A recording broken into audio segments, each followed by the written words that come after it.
Hear also this verse from Paul's letter to the Galatians, chapter 3, verse 28.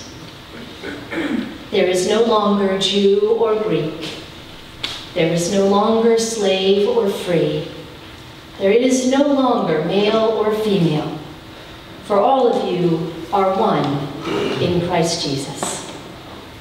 May God add a blessing to the reading and the hearing of these holy words.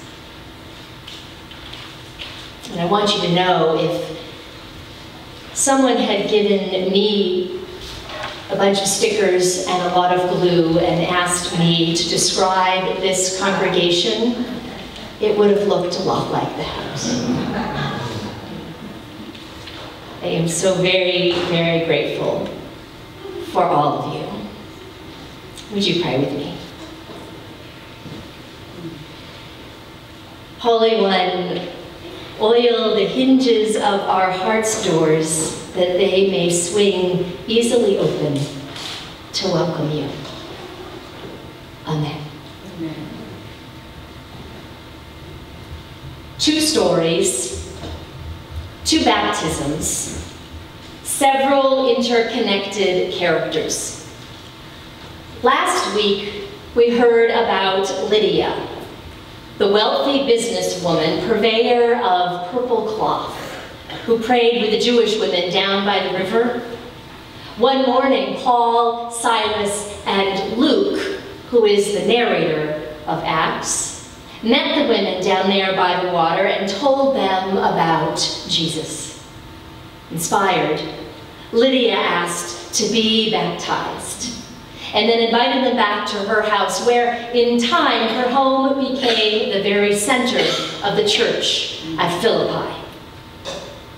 This week, we hear about a Roman jailer who asked Paul to baptize him and his whole family after this dramatic series of events at the jail where he worked.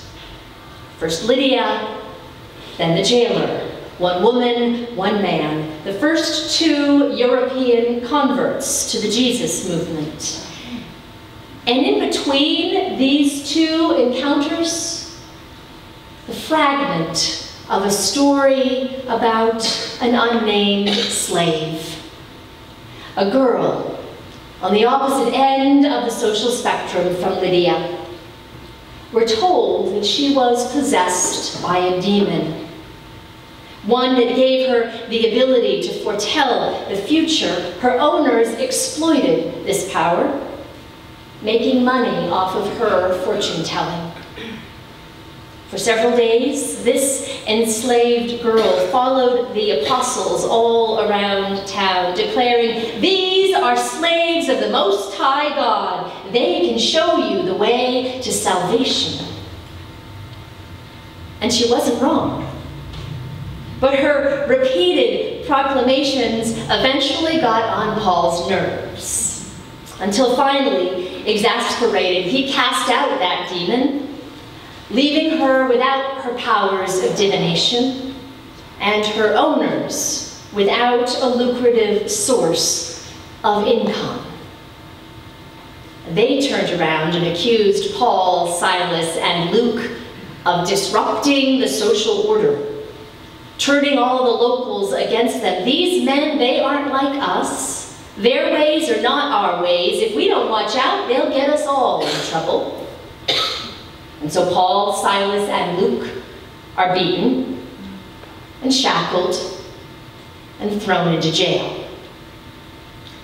The rest of the scene focuses on their night behind bars, how they sang and prayed while the other prisoners listened, how suddenly the earth shook and all the doors miraculously sprung open, and how the jailer panicked until Paul assured him that no one had escaped.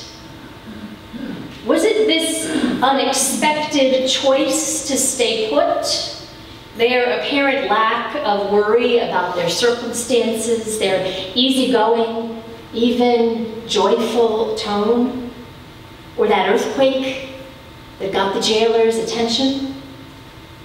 We don't know. But something about what he witnessed prompted him to ask, how can I be saved?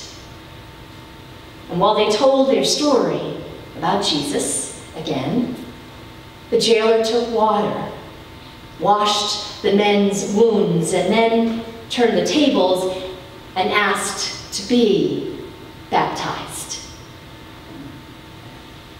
At first, when I read this chapter, I focused on the parallels between these two stories, the story of Lydia and the story of the jailer, and reflecting on what it means to be drawn to the Jesus way.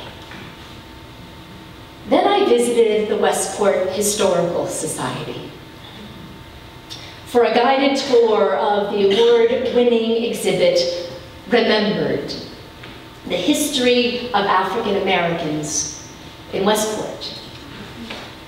The exhibit explores the lives of Black Westport residents, both enslaved and free, beginning back in colonial times. And as I mentioned in this week's e-blast, I was struck by the reminder during that tour that Ebenezer Jessup, the man who gave Saugatuck Church this plot of land, and who built the house in which I and my family now live, Ebenezer Jessup owned several slaves. They likely slept in the attic just above our guest room. We have no idea what happened to them, whether they were emancipated when Connecticut finally abolished slavery in 1848, the last New England state to do so.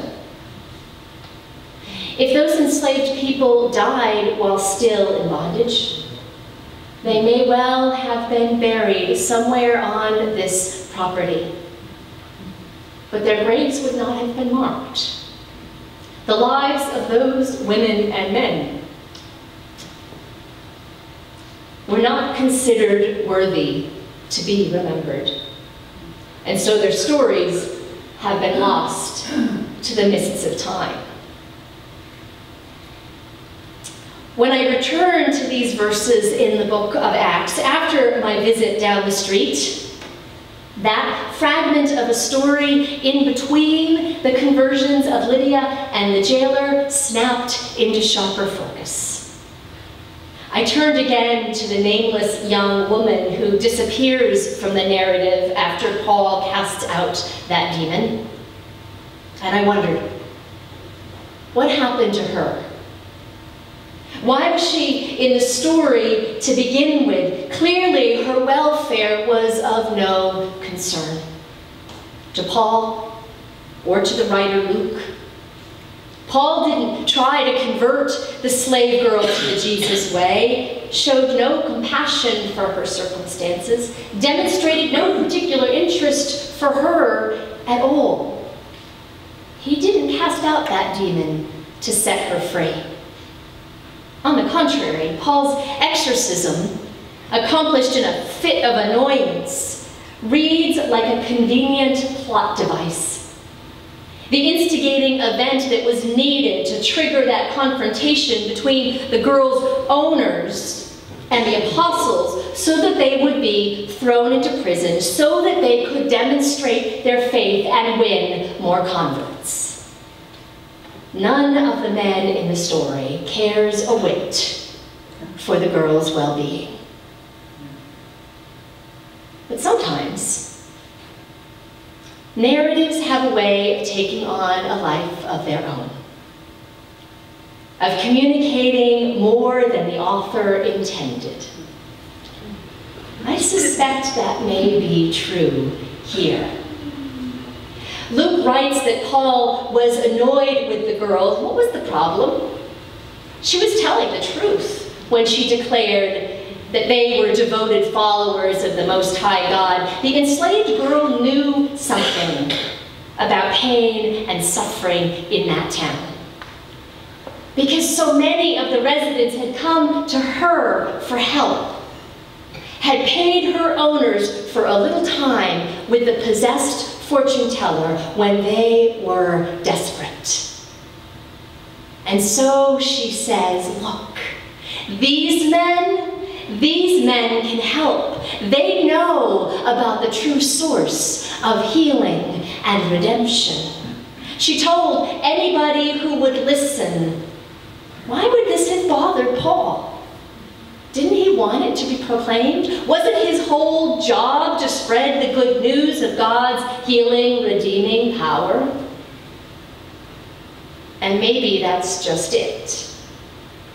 He wanted to spread the good news. To hear the slave girl, a powerless, brown female, speak prophetic truth, perhaps this was just a bit outside Paul's comfort zone.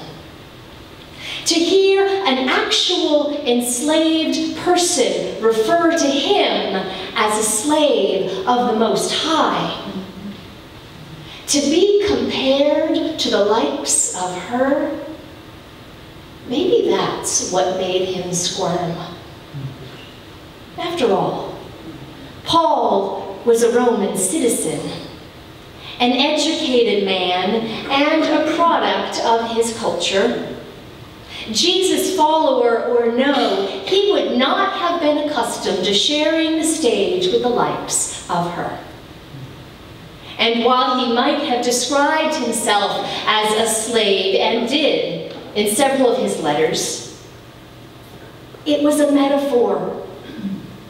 It was a poetic way of describing his devotion to God, a way of saying, I am all